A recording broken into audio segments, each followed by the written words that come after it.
95% মুসলমান আমার দেশে বসবাস করার পরেও যদি বলে এটা আমার অধিকার, কোরআন আমার টাকায় কিনছি, কোরআন আমি পায়ে রাখবো বা আমি ফুরে ফেলবো, এটা আমার অধিকার, এই কথাটা 95% মুসলমানের দেশে একজন কুলাঙ্গার হিন্দুর বাচ্চা বলে কি সাহস করে জোরে ঠিক কিনা?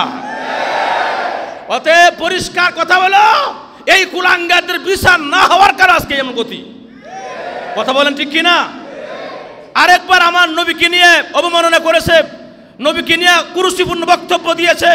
এই বক্তব্যের কারণে কোনো বিচার হয় নাই, দেশের মধ্যে কোনো একটা বিচার হয় নাই। যদি বিচার হতো একে একে এমন ঘটনা ঘটতো না, জোরে ঠিক কিনা? তাহলে এই একে একে ঘটনাগুলো ঘটার কারণ কি? একমাত্র বিচার না হওয়া, জোরে ঠিক কিনা? আরে বিচার করতে হবে, জোরে ঠিক কিনা? বিচার করতে হবে। যদি এই কুলাঙ্গারদের বিচার না করা হয়, বাংলাদেশের তৌহিদি জনতা আর গড়ে বসবে না, জোরে ঠিক কিনা? আমাদের কলিজে আগুন লাগছে, আমাদের ইমানের মধ্যে জ্বর উঠাইয়ে দিয়েছে। এরকম ভাবে বারবার কোরআনের মধ্যে পাও রাখে, বারবার নবীকে নিয়ে কটূক্তি করে, এগুলো আমরা বরদাস্ত করবো না, জোরে ঠিক কিনা? হয়তো বিচার করেন, আর না হইতে পাবলিকের হাতে ছেড়ে দেন, পাবলিকও বিচার জানে। ওদেরকে জামায়ার নিরাপত্তা দিয়া ওদেরকে জামায়ের মতো রাখে, আদর করে। এদের কোনো শাসন নাই, গোপনে নিয়ে তাদেরকে ভালো ভালো খাবার খাওয়ায়, আরাম দেয়, ফ্যানের বাতাসের নিচে রাখে। এইভাবে বিচার হয় না, জোরে ঠিক কিনা? ওপেন সকলের সামনে আল্লাহর কোরআনকে যারা অপমান করবে, আল্লাহর কোরআনের মধ্যে পাও রাখবে, এই মুসলমান আপনি নামাজ পড়েন, আপনি ঈমান আনছেন, আপনি যে কিতাবের উপর ঈমান আনছেন, এই কিতাব আল্লাহর শ্রেষ্ঠ কোরআনের মধ্যে পাও রাখছে, আপনি যদি সামান্য ঈমান থাকে আপনি সহ্য করতে পারবেন না, জোরে ঠিক কিনা? প্রত্যেকটা মুমিন মুসলমানের কলিজার মধ্যে আগুন লাগাই দিচ্ছে, যখন ঠিক কিনা? আমাদের বরদাস্ত হয় না। এই জন্য এই কুলাঙ্গারদের বিচার করতে হবে। যদি না করা হয় তাহলে আমরা পাবলিকটা রেডি আছি। কথা বলেন ঠিক কিনা? যদি প্রয়োজন হয় আমরা আল্লাহর কোরআন ইজ্জত রক্ষার জন্যে, আল্লাহর কোরআনের সম্মান রক্ষার জন্যে, রাসূলের খতমে নবুয়ত টিকে রাখার জন্যে, ইসলামকে টিকে রাখার জন্যে যদি প্রয়োজন হয়, একদম যদি প্রয়োজন হয় নিজের সন্তানকে এতিম বানাতে রাজি, যদি প্রয়োজন হয় নিজের স্ত্রী বিধবা বানাতে রাজি, যদি প্রয়োজন হয় এক সাগর রক্তের বিনিময়ে হলো আল্লাহর কোরআনের সম্মান রক্ষার জন্য, নবীর ইজ্জতকে রক্ষা করার জন্য কারা কারা জীবন দিতে হাতটা উঠাই দেখাই দেন। লিল্লাহে তাকবীর, লিল্লাহে তাকবীর, নারায়ে তাকবীর। তোমার নেতা আমার নেতা, তোমার নেতা আমার নেতা, নারায়ে তাকবীর। হাত লামান, রাজি আছি, রাজি আছি। যা শুরু হয়েছে, এ তো মুসলমান থাকতে এরা মূর্তির কাছে কি আমার কেন গিয়া মানে এরকম ভাবে নমনম করতে হবে? কথা কোনা। আরেক ব্যক্তি বলেছে যে হিন্দুদের উলু শব্দ যেমন আমাদের আজানও তেমন। নাউজুবিল্লাহ, আস্তে কোন, আরো জোরে কোন। আমার দেশের নেতাদের কি হইল? আমার দেশের নেতাদের ইমানের অবস্থা কোন জায়গায় গেল? জোরে কোন ঠিক কিনা? এক নেতাই বলে রোজা আর ফুজা সমান, আরেক নেতা বলে হিন্দুর উলু শব্দ আজানের শব্দ এক। নাউজুবিল্লাহ, জোরে কোন। কি হইল? এত অন্ধ হইলো কেন আমাদের সমাজের নেতারা? এত অন্ধ হইলো কিভাবে আমার তো বুঝে আসে না।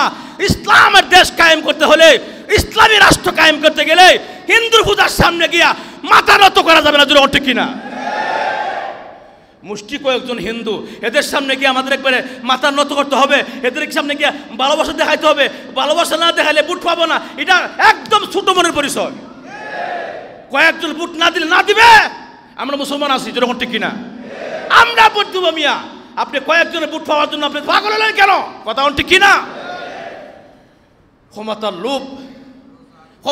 লোভ আর পদের লোভ আর রাজত্বের লোভে আমাদের আজকে এমন ধ্বংস করা করছে, ঈমান নামক দৌলতকে আমরা হারিয়ে ফেলছি, যেরকম ঠিক কিনা? ইসলাম শান্তি ধর্ম, সেই সাথে সাথে আমরা শান্তি ধর্মের মুসলমান। আমাদের ধর্ম যেমন শান্তির ধর্ম, আমরাও সেই শান্তি ধর্মপরায়ণ মুসলমান।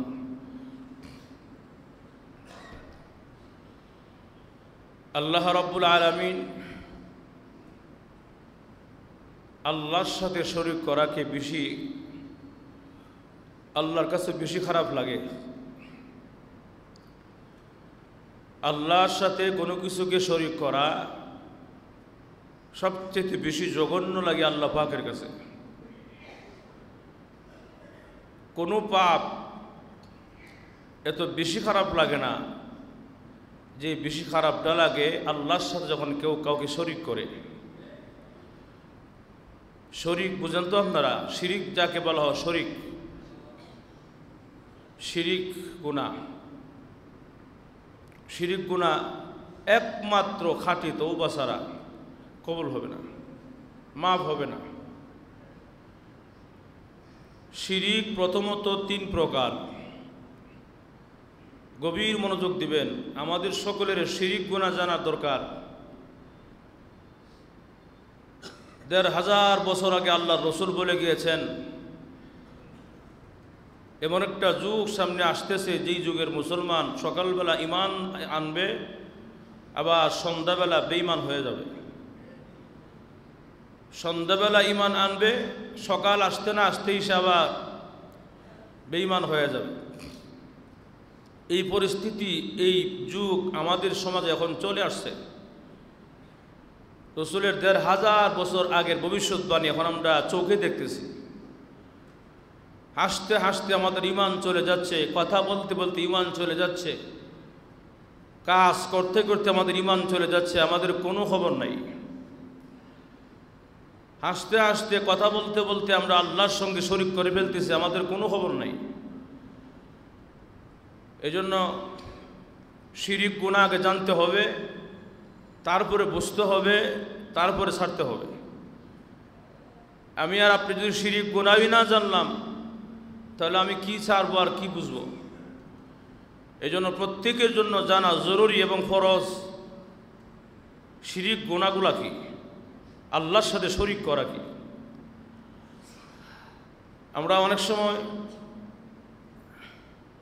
সেবা নাম দিয়ে, সেবামূলক নাম দিয়ে আমরাকে শিরিক করি, আছে না নাই? সেবামূলক কাজ করতে গিয়ে আমরা শিরিক করে ফেলি। ধারাবাহিক আসতেছে একটু পরে। তাহলে শিরিক হলো মোট 3 প্রকার। 1 নম্বর শিরিক বিজাত, 2 নম্বর শিরিক বিল সিফাত, 3 নম্বর শিরিক বিল আফআল। আমি আরবি বলছি, বাংলাতে বোঝাই বলি। শিরিক বিল জাত 1 নম্বর, তার মানে হলো সরাসরি আল্লাহর সাথে শরীক করা। এখন বুঝছেন তো আপনারা? শিরিক বিল জাত মানে কি? সরাসরি কথা বলতে হবে তো, আল্লাহর সাথে শরীক করা, আল্লাহর সত্তার সাথে শরীক করা। শিরিক বিল সিফাত 2 নম্বর, এর বাংলা হইল আল্লাহর গুণাবলীর সাথে শরীক করা। 3 নম্বর শিরিক বিল আফআল, আল্লাহর কাজের সাথে শরীক করা কাউকে। কথা বুঝছেন আপনারা? শিরিক কয় প্রকার? 3 প্রকার। বাংলাতেই বলি, সরাসরি আল্লাহর সাথে শরীক করা কাউকে। 2 নম্বরে আল্লাহর সিফত মানে কি, আল্লাহর গুণাবলীর সাথে কাউকে শরীক করা। 3 নম্বরে আল্লাহর কাজের সাথে কাউকে শরীক করা। কটা হলো? 3টা। শিরিক বিল জাত যাকে বলা হয়, সরাসরি আল্লাহর সাথে শরীক করা। যেমন আমরা সকলেই জানি আল্লাহ ছাড়া কোনো মাবুদ নাই। মাত্র 3 জন ঠিক কইছে। আচ্ছা, আপনার আমার কথা বুঝতে অসুবিধা হয়? জোরে সোরে হা না বলেন, গুলো আপনাকে বলতে হবে, জানতে হবে তো। সরাসরি আল্লাহর সাথে শরীক করা, আমরা সকলেই জানি আল্লাহ এক, তার কোনো কি নাই। আমরা পড়েছি লা ইলাহা ইল্লাল্লাহ, আল্লাহ ছাড়া কোনো মাবুদ নাই। মুহাম্মাদুর রাসূলুল্লাহ সাল্লাল্লাহু আলাইহি ওয়াসাল্লাম, তিনি হলো আল্লাহ প্রেরিত বান্দা রাসূল। আশহাদু আল্লা ইলাহা ইল্লাল্লাহ, আমি সাক্ষ্য দিচ্ছি আল্লাহ ছাড়া কোনো মাবুদ নাই। আশহাদু আল্লা ইলাহা ইল্লাল্লাহ ওয়া আশহাদু আন্না মুহাম্মাদান আবদুহু ওয়া রাসূলুহু, আমি আরো সাক্ষ্য দিচ্ছি আল্লাহর রসুল শেষ নবী।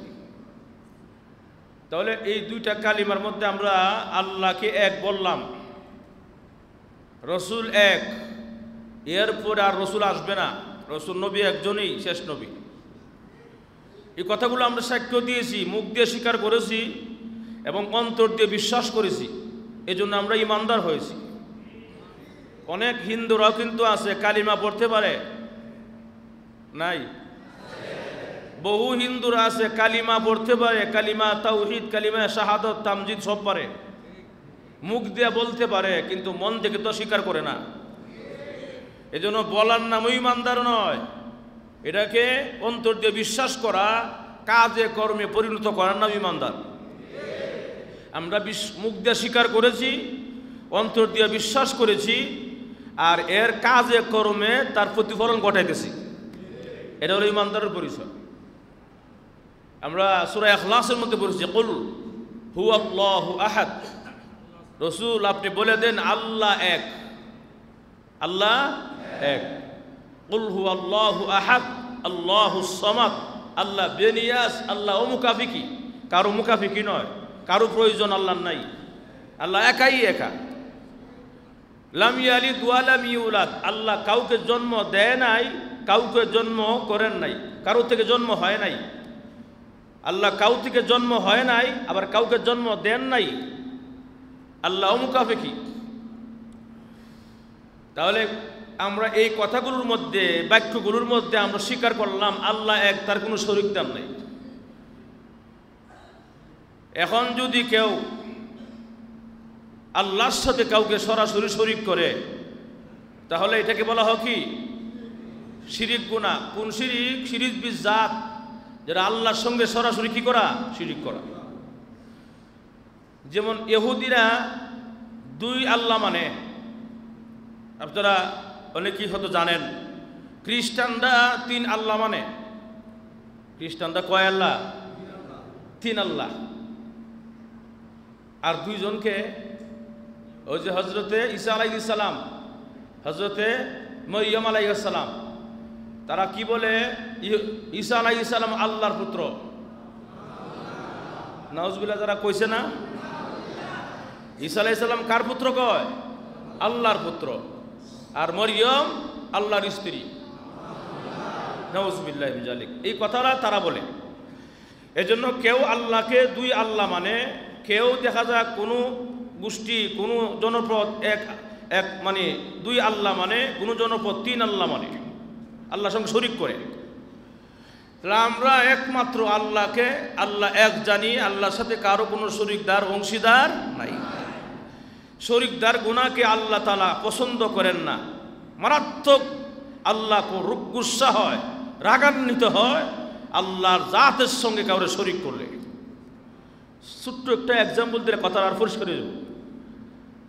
আপনি অফিসে গেছেন কাজে সকাল 8টায়, বিকেলবেলা আপনার ছুটি হয়েছে, আস্তে আস্তে সন্ধ্যা যানজট পরে 7টা 8টা হয়ে গেছে, এমন হয় না মাঝে মাঝে?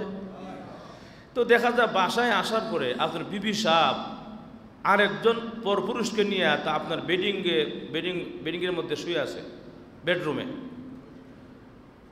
এই অবস্থা যখন আপনি দেখবেন তখন আপনার খুব ভালো লাগবে? হ্যাঁ, আসতে করি কেমন লাগবে? খুব খারাপ লাগবে।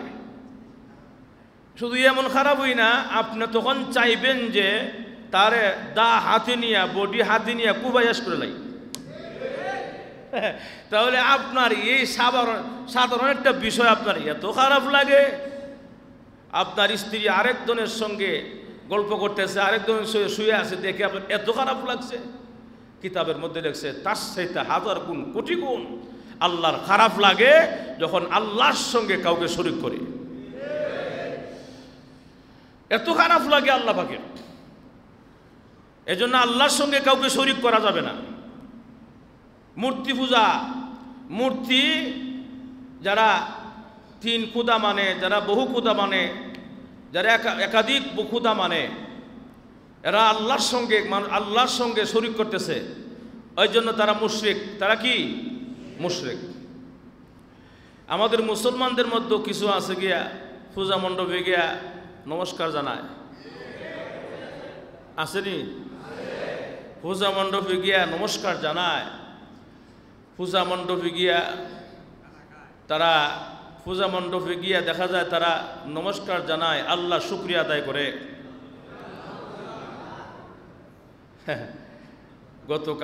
আগের কালকে দেখলাম একটা বক্তৃতা এক নেতার, আমি দলের নাম বলবো না, কেন জানেননি? আমি কোনো দল টল করি না, এটা আপনারা আগেই জানেন।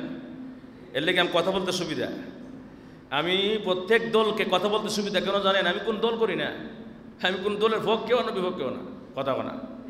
কিন্তু আমার সঠিক কথার বলতে হবে কিনা বলেন? এই জন্য বলতে সুবিধা, আমি কোনো পক্ষ দলপাতিত্ব নাই। নেতা বলতেছে স্বৈরাচার শেখ হাসিনা বাংলাদেশের মধ্যে প্রত্যেক জেলায় জেলায় মডেল মসজিদ দিয়েছে, জঘন্য করেছে, অপরাধ করেছে। আমরা ক্ষমতা আসলে আমরা প্রত্যেক জেলায় জেলায় মডেল মন্দির দিব। নাউজুবিল্লাহ কর নাই মনে হয়? মানুষ ক্ষমতার লোভে এত অন্ধ হয়ে যায়। নাউজুবিল্লাহ, ক্ষমতার লোভে আর বুটের লোভে ফুজাদারে যা ফুজায় গিয়া হেরারে ভক্তি জানায়, হেরার মন্দিরে গিয়া পূজার মূর্তির সামনে গিয়ে মাথা ঝুঁকাইয়া দেয়। নাউজুবিল্লাহ বলেন। কয়েকটা বুটের লোভে, কয়েকটা বুট হবার আশায় নিজের ইমান বিক্রি করতেছে এবং এই মূর্তির সামনে মাথা ঝুঁকাইয়া সরাসরি আল্লাহর সঙ্গে শরীক করতেছে। যারা সরাসরি আল্লাহর সঙ্গে গিয়া শরীক করে, বলেন তারা কি মুসলমান আছে নাকি মুশরিক হয়ে যায়? মুশরিক হয়ে যায়, মুশরিক হয়ে যায়। বুখারী শরীফের হাদিস আমি আজকে আপনাদের সামনে পাঠ করছি। বুখারী শরীফে আল্লাহর রাসূল বলেছেন, মান মাতা ওয়া হুয়া ইশরিকু বিল্লাহি শাইআ। রাসূল বলেছেন, যদি কোনো ব্যক্তি এই অবস্থা মারা যায় যে সে আল্লাহর সঙ্গে কোনো কিছুকে শরীক করেছে, খুব খেয়াল করেন হাদিসটা শুনেন। মান মাতা মানে কি? যে ব্যক্তি মৃত্যুবরণ করেছে এমন অবস্থায় ওয়া হুয়া ইশরিকু বিল্লাহি শাইআ, সে কোনো কিছুকে আল্লাহর সঙ্গে শরীক করেছে, এই অবস্থা মারা গেছে, দাখালান নার, সে জাহান্নামী। সে কি? জাহান্নামী। তাহলে আমাদের সমাজে যারা কিছু বুট পাওয়ার আশায়, সেবার নামে, মানুষের নেতৃত্বের নামে গিয়া শিরিক কুনা করে মূর্তির সামনে গিয়ে মাথা ঝুঁকাইয়া দেয়, এরা যা কিছু করতেছে যদি তওবা না করে, খাঁটি তওবা না করে, মুসলমান তো হবেই না, এই অবস্থা মারা গেলে সরাসরি জাহান্নাম। আমার বানানো কথা বলছি, রাসূলের হাদিস বলছি। আচ্ছা, এই কথাগুলো বললে আপনারা আওয়াজ কমে জায়গা, আপনারা কি ভয় পাইতেছেন? কথা হা না জোরে বলবেন, ঠিক বেঠিক জোরে বলবেন, ঠিক আছে ইনশাল্লাহ? তাহলে এক নম্বর, আল্লাহর সঙ্গে সরাসরি কি করা? শরীক করা। আল্লাহ পছন্দ করেন না, আল্লাহ গুসা এসে যায়, রাগ এসে যায়, আল্লাহ রাগ বরদাস্ত করতে পারে না। দেখ সব কিছু দিলাম আমি, তুই আমার বুঝলে গিয়া আর একজনকে আমার লগে শরীক করস, আল্লাহ পাক অনেক গুসা হয়, রাগ হয়। তাহলে এক নম্বর শিরিক বিজাত, সরাসরি আল্লাহর সঙ্গে শরীক করা। দুই নম্বর শরীক বি সিফাত, আল্লাহর গুণাবলীর সঙ্গে শরীক করা। আল্লাহর অনেক গুণ আছে, যেমন আল্লাহ কুদরতি চোখ দিয়া সব দেখেন, আল্লাহর কুদরতি কান দিয়া সব শুনেন, আছে না নাই? এগুলো আল্লাহর গুণ। এখন যদি কেউ বলে আল্লাহ যেমন সব দেখেন, জানেন, আমার পীর সাহেবও সব দেখে সব জানে, খুব বুঝে শুনা কোন। যদি বলে আমার পীর সাহেবও সব দেখে সব জানে, আল্লাহ যেমন গায়েব জানে, আমার পীর সাহেবও গায়েব জানে, বলেন সে আল্লাহর গুণের সাথে তার পীর সাহেবের গুণকে শরীক করলো, এই জন্য সে মুশরিক হয়ে গেছে। আসেনি সমাজ?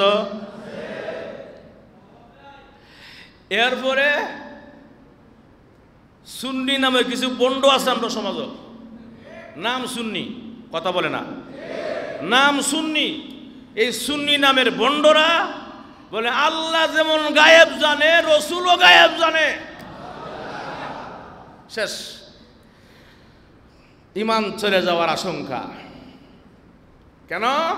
তুমি আল্লাহর সিফতের সাথে, আল্লাহর গুণের সাথে রসুলের গুণ মিলাই দিছো। রসুলকে ভালোবাসতে গিয়া, রসুলকে মহব্বত করতে গিয়া আল্লাহ যেমন গায়েব জানে, রসুলও তেমন গায়েব জানে, সরাসরি আল্লাহর গুণের সঙ্গে শরীক করলা। এই জন্য তুমি মুশরিক হয়ে গেছো। তুমি রসুলকে মহব্বত করো, মুশরিক। কথা বলা সংক্ষেপ করতেছি আমি, লম্বা হয়ে যাবো। তাহলে 2 নম্বর কি বললাম? আল্লাহর গুণের সাথে কি করা? শরীক করা। 1 নম্বর আল্লাহর সরাসরি আল্লাহ জাতের সাথে, মুখস্থ করো না কেন, সরাসরি আল্লাহ জাতের সাথে শরীক করা। 2 নম্বর সরাসরি আল্লাহর গুণের সাথে শরীক করা। 3 নম্বর আল্লাহর কাজের সাথে শরীক করা। যেমন আল্লাহ যেমন মৃত্যুকে জীবিত করতে পারেন, বাবা আব্দুল কাদের জিলানীও জিন্দা করতে পারে। নাউজুবিল্লাহ কোন? চিন্তা করছেন আপনারা? একথা বলে কিনা? বাবা, আমার বাবাও জিন্দা করতে পারে, বাবা রহমত আছে। এই যে কাজটা হলো একমাত্র আল্লাহর। বলেন মৃত্যুকে জীবিত করার মালিককে, জীবিতকে মৃত্যু করার মালিককে আল্লাহ। এই কাজটা হলো আল্লাহর কাজ, এটা কিন্তু কাজ। এই কাজের সঙ্গে যদি আরেকজনের কাজকে শরীক করে, এটাই শিরিক গুনাহ, তাকেই মুশরিক বলা হয়। কটা গুনাহ বললাম? 3টা। বলেন, মুখস্থ করেন। 1 নম্বরে সরাসরি আল্লাহ জাতের সাথে শরীক করা। 2 নম্বরে আল্লাহর গুণের সাথে শরীক করা। 3 নম্বরে আল্লাহর কাজের সাথে। একমাত্র গায়েবের খবর কে জানে? মায়ের গর্ভে কি হবে সন্তান, ছেলে না মেয়ে, কে জানে? কোন জায়গায় কখন বৃষ্টি হবে কে জানে? কিয়ামত কখন হবে কে জানে? কার কখন মৃত্যু হবে কে জানে? কে কোথায় কি দিয়ে খাবার খাবে আগামীকাল, আজকে দুপুরে কি খাবে কে জানে? এগুলো সব আল্লাহর কাজ, আল্লাহ সব জানে। এখন যদি আমি আজকে কি দিয়ে খাবার খাবো আমার বাবাও জানে, ডাইরেক্ট মুশরিক। কথা বলেন? অতি ভক্তি সুরের লক্ষণ। যেরকম ঠিক কিনা? অতি ভক্তি সুরের লক্ষণ। এগুলো থেকে আমাদের বাঁচতে হবে। এই শিরিক গুনাহ জানতে হবে, তারপর এগুলোতে আমাদের বাঁচতে হবে। না বাঁচলে ঈমান ধ্বংস। যেরকম ঠিক কিনা? এজন্য আমার তেলাওয়াত কিছু আয়াত আল্লাহ বলেন, আল্লাহ এই কথাটা কিন্তু আল্লাহ নিজের কথা না, আল্লাহ আরেকজনের কথাটা এখানে আনলে নোট করছে। সুবহানাল্লাহ জোরে বলেন। কেন? খুব পছন্দ হয়েছে আল্লাহ। কার কথাটা? লুকমান হাকিম একজন ছিল। কেউ বলেন উনি পয়গম্বর নবী ছিলেন, কেউ বলেন উনি নবী ছিলেন না, উনি আল্লাহওয়ালা বুজুর্গ ছিলেন। যাই হোক, আমরা ওদিকে যাচ্ছি না। কিন্তু ওনার লুকমান হাকিমের কথাটা আল্লাহর এত পছন্দ হয়েছে, আল্লাহ সরাসরি ওনার কোরআনের মধ্যে, কোরআনুল কারিমের মধ্যে আল্লাহ পাক বসায়া দিছে। ও বিশ্ববাসী, লুকমানের কথাটা আমি আল্লাহর পছন্দ হয়েছে। তোমার আল্লাহ জোরে বল। وَإِذْ قَالَ لُقْمَانُ لِابْنِهِ وَهُوَ يَعِظُهُ يَا بُنَيَّ لَا تُشْرِكْ بِاللَّهِ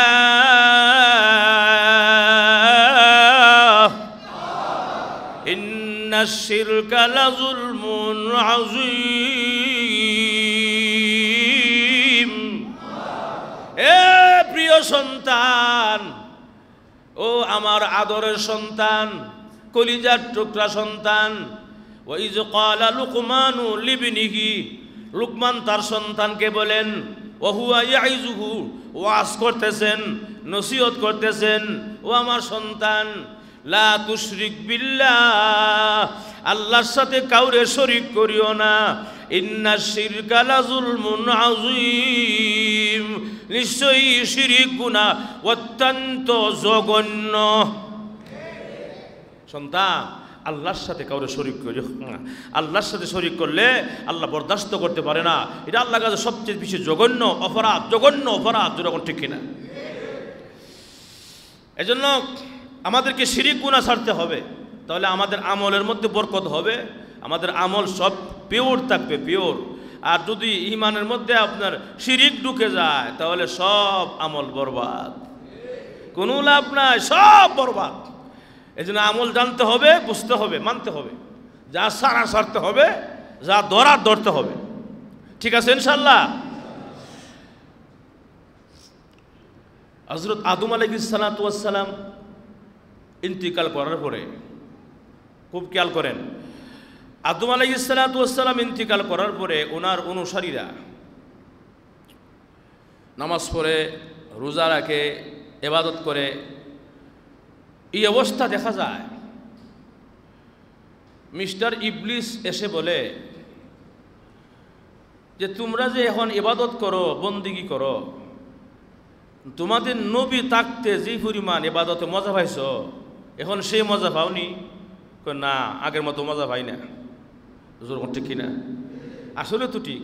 একজন আলেমের সাথে বসা, একজন আলেমের সাথে উঠা বসা করা, বন্দিগি করা যেমন স্বাদ, একা পড়লে কেমন স্বাদ পাবে? পাবে না।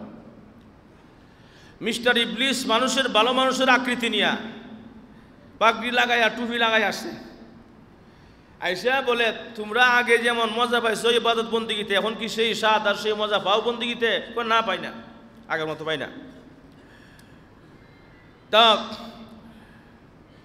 আদম আলাইহিস সালাতু ওয়াস সালাম ইন্তিকাল করার পরে মিস্টার ইবলিস বলল, তাহলে তোমরা ইবাদত বন্দিগিতে মজা পাইবা, এমন একটা কাজ আমি দেখাই দিব, তোমরা কি রাজি? বলেন কি আমরা এক পায়ে দ্বারা রাজি। কথা বল। এই অবস্থা। আচ্ছা, তোমাদের নবীর নাক কেমন আছিল মনে আসেনি? মনে আছে। তোমাদের নবীর চোখ কেমন আসছিল মনে আসেনি? মনে আছে। তোমাদের নবীর চেহারা কেমন আসছিল মনে আসেনি? মনে আছে। তাহলে আমি তোমাদেরকে এমন একটা বস্তু বানাইয়া দিব, ভাস্কর্য বানাইয়া দিব, তোমাদের নবীর আকৃতির ভাস্কর্য বানায়া তোমাদের সামনে রাখলে তোমরা ইবাদত বন্দিগিতে আগের মতোই মজা হবে। নাউজুবিল্লাহ। খুব খেয়াল করেন, আদম আলাইহিস সালামের যুগে কিন্তু মূর্তি ছিল না। এই সূচনা হয় ইন্তিকাল করার পরে 600 বছর পরে।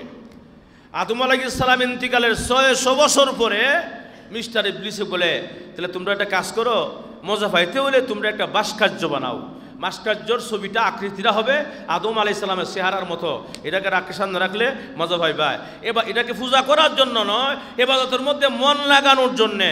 বলেন মানে কি যে কাজটা করছে, এটা কি পূজার নামে করছে না ইবাদতের নামে? ইবাদতের নামে। কি নামে? নাম হলো ইবাদত, নাম হলো কি? ইবাদত। মূলত কিন্তু শয়তানের উদ্দেশ্য আরেকটা। কথা না। এখন এই অবস্থা, ভাস্কর্য বানাইলো, বাস এটার সামনে রাখে না বন্দি করে আল্লাহর, কিন্তু এটার পূজা করে না, বন্দি করে কার? আল্লাহ। 6 বছর চলে গেছে। এর পরের 6 বছরের প্রজন্ম, মানে 600 বছর, এর পরের 600 বছরের প্রজন্ম কে আবার জিজ্ঞাসা করলে, তোমরা যে এই যে এটা তোমরা সামনে এসে দিয়া মানে তোমরা ইবাদত করো, এগুলো করো কেন? তখন তারা জবাব দিল, আমাদের পূর্বপুরুষ এগুলো করে গেছে, আমরা এই জন্য করি। আমাদের পুরুষরা যা বুঝছে ভালো, আমরা তাই করি, আমরা অন্য কিছু করি না। বাস এইভাবে চলতে কিছুদিন পরে আবার মিস্টার ইবলিস আইসা বলে, তোমরা এগুলো পূজা করছো কেন? বলে পূজা করছি না করছি বুঝি না, এটার সামনে রেখে মাথা ঝুঁকাইলে এটার মধ্যে মনোযোগ লাগে আর ভালো লাগে। জোরে নাউজুবিল্লাহ। এই শুরু হইল ভাস্কর্যের সূচনা। এর আগে ভাস্কর্য ছিল না, এর আগে মূর্তি ছিল না। এই শয়তান ইবলিসে এই কাজটা করাইছে, মানে তলে হইলো, ভিতরে হইলো পূজা করাইয়া সারমু, আর উপরে হইলো তাদের মুখের সাথে ভাষা মিলাইয়া ভালো কথা বলছে বন্দিগিতে মন বসানোর জন্য। আসলে উদ্দেশ্য বন্দিগির জন্য নয়, উদ্দেশ্য হলো পূজা করানো। তাহলে 600 বছর আর 600 কত হইল? তোমরা সবাই আল্লাহ বলো, আল্লাহ এক, তার কোনো শরীক দেন নাই, সফল হয়ে যাবে। এই অবস্থার মধ্যে সবাই মূর্তি পূজা করে। আর নূহ আলাইহিস সালাম দাওয়াত দেওয়া শুরু করছে। ওনার দাওয়াত এই অবস্থা যখন শুরু হইল, তখন ভাইয়েরা আমার, এমনি তার আশেপাশের লোকেরা তা এরকমভাবে দেখা যায়, এই আপনার কি বলে, গণ্যমান্য লোকেরা এরকম বলতেছে, তোমরা নূহ আলাইহিস সালাম, নূহ নবীর কোনো কথা শুনিও না। নাউজুবিল্লাহ কোন। নূহ নবীর কত কথা শুনিও না, নূহ নবী যা বলে তোমরা তার কথা শুনিও না। সাবধান সাবধান, তোমরা ভাস্কর্য ছেড়ে দিও না, ভাস্কর্য ছেড়ে দিও না, সাবধান। নাউজুবিল্লাহ। কোন আমার কথা নাই যে আল্লাহ পাক রব্বুল আলামিন সূরা নূহের 23 নম্বর আয়াতের মধ্যে আল্লাহ এই কথাটা বলেছেন। তারা কি বলতেছে? ওয়াকালু লা তাযারুন্না আলিহাতাকুম ওয়া লা তাযারুন্না, এই মূর্তির পূজা ভাস্কর্য ছেড়ে দিও না, ভাস্কর্য ছেড়ে দিও না। নূহ আলাইহিস সালাম দাওয়াত দেয়, অসুবিধা নাই, ভাস্কর্য ছাইরো না, ছাইরো না। নাউজুবিল্লাহ। নূহ আলাইহিস সালাম দাওয়াত দেয়, হেরা কি ভাস্কর্য ছাইরো না। এখন এই অবস্থা, নাম ধরে ধরে কইতেছে। 5টা মূর্তি আছিল, কয়টা?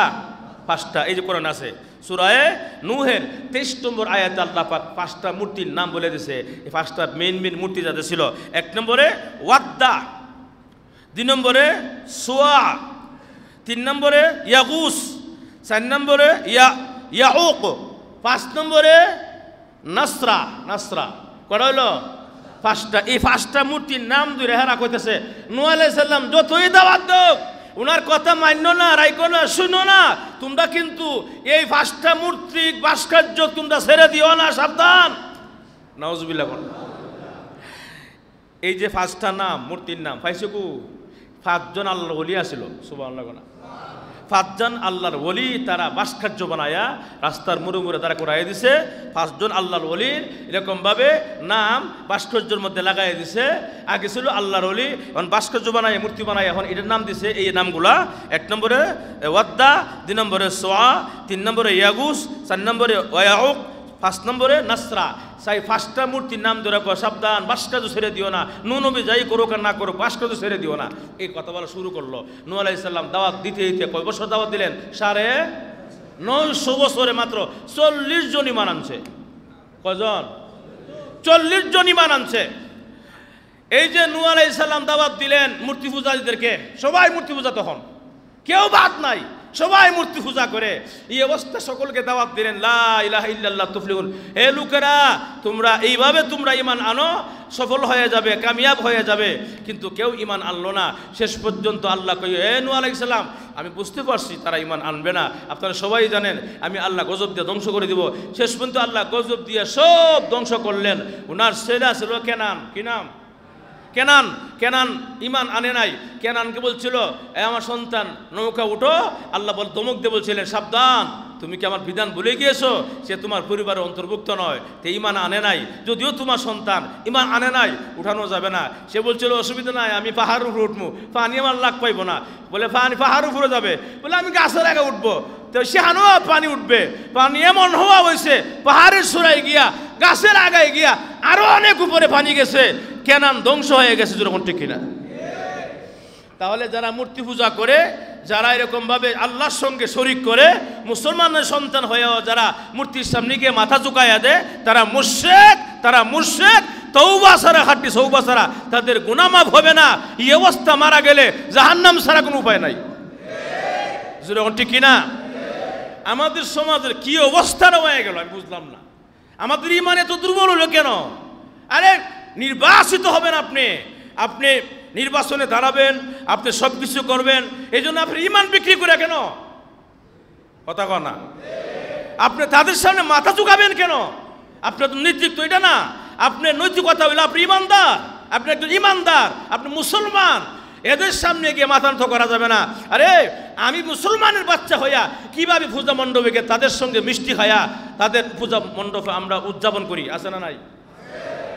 আমি মুসলমানের সন্তান, আপনি মুসলমানের সন্তান হইয়া এদের পূজা মণ্ডপে গিয়া দেখা যায় এদের মিষ্টি খাইয়া নাচ গান করে তাদের উদযাপন করলেন, পূজা উদযাপন করলেন, আনন্দ উল্লাস করলেন। তারা কয়েকদিন আপনার ঈদের সময় এসে গরুর গোশত খাইছে। যেরকম ঠিক কিনা? তাহলে আমি মুসলমানের বাচ্চা হয়ে গিয়ে মিষ্টি খাই, হেরা উদযাপন করি, হেরা আনন্দ উল্লাস করি। আমার ঈদের মধ্যে আইসা, 2 ঈদের মধ্যে আইসা কোনোদিন কি হেরা গরুর গোশত খাইয়া ঈদ পালন করছে? তাহলে আমরা কেমনে যাই? ঈমান দুর্বল। কথা কনা। দেশের মধ্যে কি অবস্থা আরম্ভ হয়ে গেছে। কিছু কিছু মানুষের কথা এত উদ্ভট কথাবার্তা। হ্যাঁ, আগে মসজিদ বানায় গেছে, মডেল মসজিদ, অন বলে কি বানাইব? মডেল মন্দির। মন্দির নাউজুবিল্লাহ কন। মাথার গেলু চলে আসছে, গেলু গেলু। 95% মুসলমান, যেখানে বেশিরভাগ মুসলমান, মুষ্টি কয়েকজন হিন্দু আছে আমাদের সমাজে, হ্যাঁ, এরা মানে সনাতন ধর্মের অধিকারী, তারা তাদের অধিকার আছে, তারা রাষ্ট্রীয়ভাবে তাদের অধিকার পালন করবে, তাদের প্রাপ্য তারা পাবে, তাদের যতটুকু আমাদের করা দরকার করব। তার মানে এই নয় তাদের মূর্তির সামনে গিয়ে মাথা ঝুঁকাই দেবো, যেরকম ঠিক কিনা? তার মানে এই নয় তাদের কাছে গিয়ে আমার ইমান বিক্রি করে দেব, তার মানে এই নয় আমি তাদের কাছে গিয়ে এরকমভাবে শুকরিয়া জানায়া আমার ইমান বিক্রি করে দিয়ে জাহান্নামী হয়ে যাব আর পুরা মুসলমানকে আমি লজ্জিত করবো, যেরকম ঠিক কিনা? ভাইয়ের আমার, এরপরে দেখেন খুব কষ্ট লাগে। গত কয়েকদিন আগে আপনারা অনেকেই জানেন আপনারা, গত কয়েকদিন আগে এক কুলাঙ্গার আল্লাহর মহাগ্রন্থ আল কোরআনের মধ্যে পাও রাখছে। অনেকে জানেন না আপনারা? এই যে পাও রাখলো, কোরআনকে অবমাননা করলো, কোরআনের উপরে পাও রেখে তার অধিকার আদায় করতেছে। আমার অধিকার, আমি কোরআন কিনছি, আমার অধিকার, আমিনের মধ্যে পাও রাখবো না, কি এটা আমার অধিকার? নাউজুবিল্লাহ না। মুসলমান, রক্ত থাকার দরকার, রক্ত আছে ঠিকই, রক্তের মধ্যে ইমান থাকার দরকার, ইমানি শক্তি। কথা বলেন, ইমানি শক্তি থাকার দরকার। আজকে সংখ্যালঘু কয়েকজন হিন্দু সনাতন ধর্মী আমার দেশে বসবাস করে, 95% মুসলমান আমার দেশে বসবাস করার পরেও যদি বলে এটা আমার অধিকার, কোরআন আমার টাকায় কিনছি, কোরআন আমি পায়ে রাখবো বা আমি ফুরে ফেলবো, এটা আমার অধিকার, এই কথাটা 95% মুসলমানের দেশে একজন কুলাঙ্গার হিন্দুর বাচ্চা বলে কি সাহস করে? যখন ঠিক কিনা? অতএব পরিষ্কার কথা হলো, এই কুলাঙ্গারদের বিচার না হওয়ার কারণে আজকে এমন গতি। কথা বলেন ঠিক কিনা? আরেকবার আমার নবীকে নিয়ে অবমাননা করেছে, নবীকে নিয়ে কুরুচিপূর্ণ বক্তব্য দিয়েছে। এই বক্তব্যের কারণে কোনো বিচার হয় নাই, দেশের মধ্যে কোনো একটা বিচার হয় নাই। যদি বিচার হতো একে একে এমন ঘটনা ঘটতো না, যখন ঠিক কিনা? তাহলে এই একে একে ঘটনাগুলো ঘটার কারণ কি? একমাত্র বিচার না হওয়া, যখন ঠিক কিনা? আরে বিচার করতে হবে, যখন ঠিক কিনা? বিচার করতে হবে। যদি এই কুলাঙ্গারদের বিচার না করা হয়, বাংলাদেশের তৌহিদি জনতা আর গড়ে বসবে না, যখন ঠিক কিনা? আমাদের কলিজে আগুন লাগছে, আমাদের ইমানের মধ্যে জ্বর উঠাইয়া দিয়েছে। এরকম ভাবে বারবার কোরআনের মধ্যে পাও রাখে, বারবার নবীকে নিয়ে কটূক্তি করে, এগুলো আমরা বরদাস্ত করবো না, যখন ঠিক কিনা? হয়তো বিচার করেন আর না হইতে পাবলিকের হাতে ছেড়ে দেন, পাবলিকও বিচার জানে। ওদেরকে জামায়ার নিরাপত্তা দিয়া ওদেরকে জামায়ের মতো রাখে, আদর করে। এদের কোনো শাসন নাই, গোপনে নিয়ে তাদেরকে ভালো ভালো খাবার খাওয়ায়, আরাম দে, ফ্যানের বাতাসের নিচে রাখে। এইভাবে বিচার হয় না, যখন ঠিক কিনা? ওপেন সকলের সামনে আল্লাহর কোরআনকে যারা অপমান করবে, আল্লাহর কোরআনের মধ্যে পাও রাখবে, এই মুসলমান আপনি নামাজ পড়েন, আপনি ইমান আনছেন, আপনি যে কিতাবের উপর ইমান আনছেন, এই কিতাব আল্লাহর শ্রেষ্ঠ কোরআনের মধ্যে পাও রাখছে, আপনি যদি সামান্য ইমান থাকে আপনি সহ্য করতে পারবেন না, যখন ঠিক কিনা? প্রত্যেকটা মুমিন মুসলমানের কলিজার মধ্যে আগুন লাগাই দিচ্ছে, যখন ঠিক কিনা? আমাদের বরদাস্ত হয় না। এই জন্য এই কুলাঙ্গারদের বিচার করতে হবে। যদি না করা হয় তাহলে আমরা পাবলিক রেডি আছি। কথা বলেন ঠিক কিনা? যদি প্রয়োজন হয় আমরা আল্লাহর কোরআন ইজ্জত রক্ষার জন্যে, আল্লাহর কোরআনের সম্মান রক্ষার জন্যে, রাসূলের খতমে নবুয়ত টিকে রাখার জন্যে, ইসলামকে টিকে রাখার জন্যে যদি প্রয়োজন হয়, একদম যদি প্রয়োজন হয় নিজের সন্তানকে এতিম বানাতে রাজি, যদি প্রয়োজন হয় নিজের স্ত্রী বিধবা বানাতে রাজি, যদি প্রয়োজন হয় এক সাগর রক্তের বিনিময়ে হলো আল্লাহর কোরআনের সম্মান রক্ষার জন্য, নবীর ইজ্জতকে রক্ষা করার জন্য কারা কারা জীবন দিতে হাতটা উঠাই দেখাই দেন। লিল্লাহে তাকবীর, লিল্লাহে তাকবীর, নারায়ে তাকবীর। তোমার নেতা আমার নেতা, তোমার নেতা আমার নেতা, নারায়ে তাকবীর। হাত লামান, রাজি আছি, রাজি আছি। যা শুরু হয়েছে, এ তো মুসলমান থাকতে এরা মূর্তির কাছে গিয়ে আমার কেন গিয়া মানে এরকম ভাবে নমনম করতে হবে? কথা না। আরেক ব্যক্তি বলেছে যে হিন্দুদের উলু শব্দ, হিন্দুদের উলু শব্দ যেমন আমাদের আজানও তেমন। নাউজুবিল্লাহ, আরো আস্তে কোন, আরো জোরে কোন। আমার দেশের নেতাদের কি হইল? আমার দেশের নেতাদের ইমানের অবস্থা কোন জায়গায় গেল? জোরে কোন, ঠিক কিনা? এক নেতাই বলে রোজা আর ফুজা সমান, আরেক নেতা বলে হিন্দুর উলু শব্দ আজানের শব্দ এক। নাউজুবিল্লাহ, জোরে কোন। কি হইল? এত অন্ধ হইল কেন আমাদের সমাজের নেতারা? এত অন্ধ হইল কিভাবে আমার তো বুঝে আসে না। ইসলামের দেশ কায়েম করতে হলে, ইসলামী রাষ্ট্র কায়েম করতে গেলে হিন্দুর পূজার সামনে গিয়া মাথা নত করা যাবে না। জোরে ঠিক কিনা? মুষ্টি কয়েকজন হিন্দু, এদের সামনে গিয়ে আমাদের একবারে মাথা নত করতে হবে, এদের সামনে গিয়ে ভালোবাসা দেখাইতে হবে। ভালোবাসা না দেখাইলে বুট পাবো না, এটা একদম ছোট মনের পরিচয়।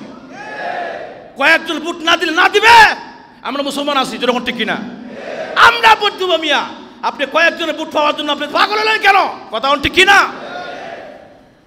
ক্ষমতার লোভ, ক্ষমতার লোভ আর পদের লোভ আর রাজত্বের লোভে আমাদের আজকে এমন ধ্বংস করা করছে, ইমান নামক দৌলতকে আমরা হারিয়ে ফেলছি। যেরকম ঠিক কিনা? ভাইয়ের আমার, এজন্য আসুন আল্লাহ রাব্বুল আলামিন আমার তেলাওয়াতকৃত আয়াতে বলেন, ইন্না শিরকা লা যুলমুন আযীম, নিশ্চয়ই শিরিক গুনাহ হলো জঘন্য গুনাহ, মারাত্মক গুনাহ। যে ব্যক্তি শিরিক গুনাহ করে মারা যাবে, জাহান্নাম ছাড়া কোনো